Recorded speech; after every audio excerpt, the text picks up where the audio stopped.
dimanapun Anda berada yang mungkin sedang mendengarkan siaran saya ini. Saya ingin berbagi kesaksian sedikit, saya ingin sharing sedikit gitu ya. Perkenalkan dulu, nama saya Lisna. Saya dari Kota Palangkaraya. Latar belakang saya dulu sebelum saya mengikut Tuhan, sebelum saya mengenal Tuhan benar-benar gitu kan. Dulu dari kecil saya itu percaya yang namanya tahayul. Saya percaya yang namanya hal-hal gaib gitu kan. Memang pada waktu itu kami sudah beragama Kristen. Dari kecil, dari orang tua saya, kami memang beragama Kristen gitu kan. Ya di KTP kami Kristen. Tapi pada kenyataannya kami masih percaya yang namanya tahayul dan hal-hal gaib gitu. Dari mama saya, dari mamahnya mama saya atau nenek saya gitu kan, lebih percaya ke namanya tahayul, sehingga sering melakukan ritual-ritual gitu kan. Dulu mungkin kalau nggak salah setahun sekali itu atau 2 tahun sekali, nenek saya dulu sering mengadakan ritual. Pada zaman itu ceritanya memberi makan sahabat gitu kan, dalam tanda kutip sahabat gitu kan, yang orang gaib gitu, misal makhluk halus yang nggak kasat mata gitu kan, itu memberi sebuah persembahan korban binatang, misalnya babi gitu kan, ayam gitu. Nah berjalannya waktu itu sering terus terjadi pada saya gitu, sehingga saya pada saat saya dewasa, saya sekolah, saya SMA, itu pun di dompet saya ada jimat gitu kan. Di dompet saya itu ditaruh jimat, bahwa jimat ini tuh ceritanya untuk penjaga, untuk melindungi diri kita dari hal-hal jahat gitu kan. Mungkin dari mara bahaya, dari kecelakaan, atau dari orang-orang jahat, atau dari makhluk halus yang mengganggu gitu kan. Jadi jimat ini selalu dibawa kemana-mana di dalam dompet saya pada saat itu gitu kan.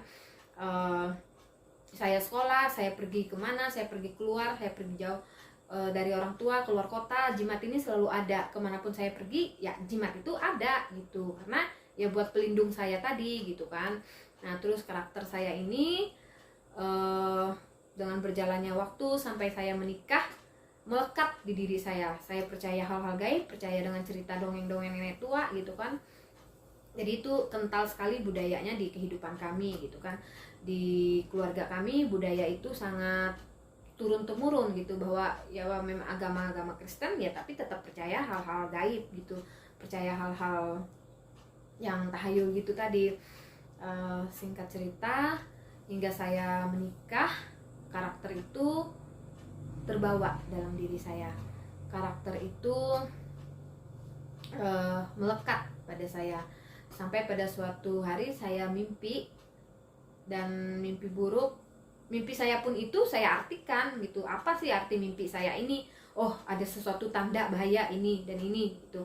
Jadi saya itu kayak menolak bala gitu kan. Saya kasih tahu ke keluarga, ke tante saya, bahwa saya mimpi ini, mimpi ini, mimpi ini. Jadi kayak bikin ritual kecil gitu untuk menolak mimpi buruk itu supaya tidak terjadi di dalam kehidupan saya gitu.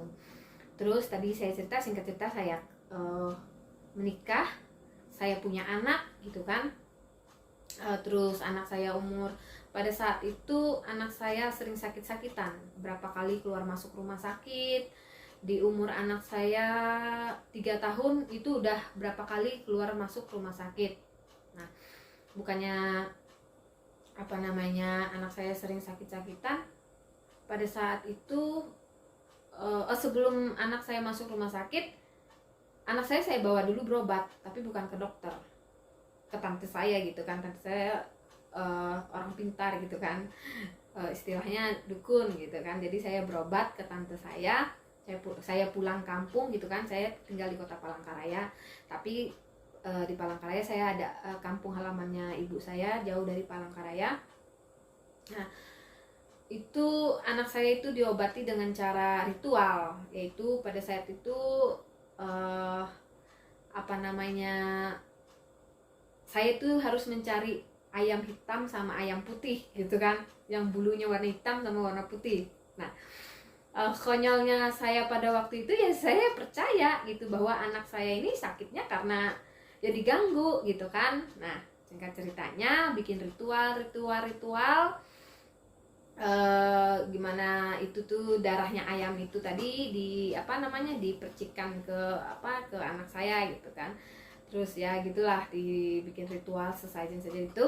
Udah, singkat cerita pulang, saya lupa apakah anak saya itu waktu itu sembuh atau enggak, saya lupa gitu kan. Berjalannya waktu nggak lama anak saya sakit lagi gitu, terus dibawa lagi ke orang pintar yang lebih pintar lagi gitu kan, dukun di atasnya dukun lagi gitu. Terus pada saat itu anak saya juga dibikin ritual gitu. Terus saya disuruh mencari syarat-syaratnya dulu. Syaratnya tuh paku, beras, apa gitu kan. Terus pada saat itu orang pintarnya bilang bahwa anak saya ini punya firasat gitu, firasat buruk, firasat bahaya gitu kan. Itu dulu dikatakan bahwa anak saya itu firasat buaya gitu kan, akan diterkam atau dimakan buaya gitu kan. Sehingga di sininya pipi anak saya itu dulu digoresin sama sama beling gitu kan, digoresin sedikit sehingga ngeluarin darah, bahwa darah itu tuh yang supaya itu tuh memutuskan bahwa dari firasat buruk itu gitu.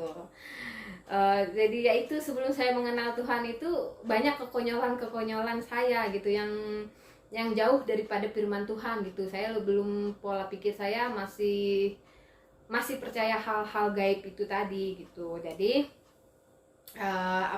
itu terus berjalannya waktu, anak saya sering sakit-sakitan sampai umur 6 atau 7 tahun gitu, sering keluar rumah sakit, sembuh sebentar sakit lagi, sembuh sebentar sakit lagi gitu kan. Nah, terusan seperti itu hingga pada saat itu pun juga keadaan ekonomi saya, namanya juga keluarga baru yang baru menikah gitu kan, yang mengharap dari orang tua. Jadi pada saat itu anak saya dibantu dari mertua saya gitu kan, keuangannya.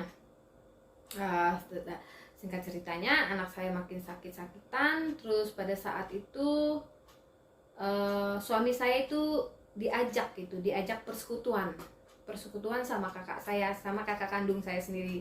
Ya memang kakak kandung saya itu lebih dulu mengenal Tuhan, maksudnya lebih dalam mengenal Tuhan lebih dalam mengenal Tuhan daripada saya gitu kan. Dari situ suami saya diajak ikut komunitas, ikut ibadah sel gitu kan. Dulu namanya kayak ibadah komunitas sel, komsel gitu kan. Diajak komsel sama kakak saya. Pada saat itu saya diajak, tapi saya menolak gitu. Ayo ikut ibadah. Enggak malas, kalian aja, kamu aja gitu kan, ibadah ini kan. Jadi saya dulu itu kurang beriman gitu, kurang percaya yang namanya Tuhan. Memang agama Kristen, tapi saya itu percaya Tuhan, percaya juga berhala gitu kan. Nah, terus suami saya ikut beribadah 3-4 bulan, dia ikut beribadah komsel, saya nggak pernah ikut. Terus dia ditanya rasanya. Pada saat itu mentor dia dulu, sebelum saya mengenal mentor ini bertanya kepada suami saya, kok istrinya nggak pernah diajak. Jadi diceritakanlah bahwa istrinya nggak pernah ikut gini kan. Akhirnya dengan berjalannya waktu saya dipaksa ikut. Ya udah, saya ikut. Pernah satu kali saya ikut komsel gitu kan. Terus di komsel itu, pada saat pertama kali saya komsel, saya itu kayak ditembak gitu. Maksudnya ditembak dengan firman Tuhan, kamu begini, kamu begini, kamu begini, kamu begini. Dalam hati saya, kok orang ini tahu, kok pendeta ini tahu saya ini seperti ini, karakter saya seperti ini dan gini gitu kan, istri yang seperti ini.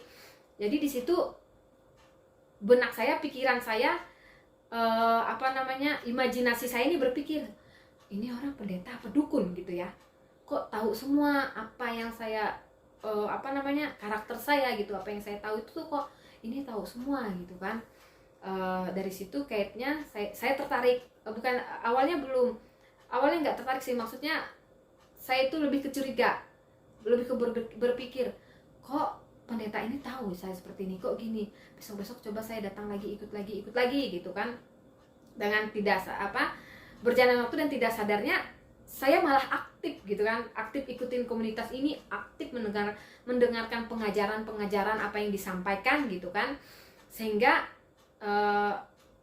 yang jimat, yang apapun itu tuh dengan sendiri saya melepaskan itu gitu. Saya berjalannya waktu sedikit demi sedikit saya mengenal Tuhan, saya mengenal ajaran-ajaran firman Tuhan yang ada di Alkitab. Dengan berjalannya waktu, tanpa saya sadar, bukan tanpa saya sadari, maksudnya itu berjalannya waktu itu tuh dengan seketika itu tuh kayak saya tuh dijamah Tuhan gitu kan, bahwa kok saya ikut komunitas ini sudah beberapa bulan, anak saya kok nggak sakit-sakit ya. Biasanya kalau saya ini anak saya sakit gitu kan. Saya ikut beribadah, kok anak saya nggak sakit gitu. Biasanya anak saya sering keluar masuk rumah sakit. Nah, dari situ tumbuhlah sedikit benih iman saya gitu kan, tumbuhlah sedikit kepercayaan saya kepada Tuhan gitu kan. Jadi saya mulai aktif melayani, ini saya turun, ikut mendengarkan pengajaran, ikut melakukan dan melakukan larangan-larangan itu, sehingga yang jimat saya tadi yang ada di dalam dompet saya itu saya buang, saya bakar gitu kan, dibuang.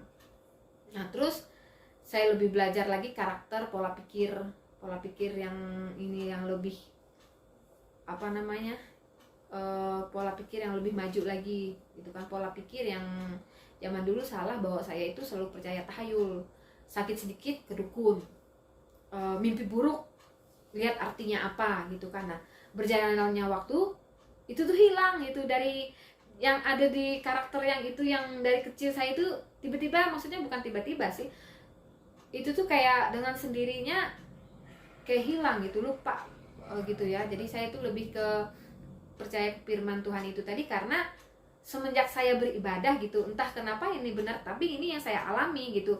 Saya benar-benar mengalami ini, anak saya sudah nggak sakit-sakitan, paling ya sakit biasa, flu, batuk gitu kan, nggak yang sampai parah gitu, yang sampai masuk rumah sakit dalam 1 bulan bisa 2 ke 3 kali keluar rumah sakit, diimpus sana sini, tangannya sampai biru karena impus tadi gitu kan. Nah, semenjak saya beribadah, semenjak saya aktif ikut komunitas ini, bagaimana mentor saya mengajarkan tentang firman Tuhan, tentang bagaimana seorang istri gitu kan, itu tuh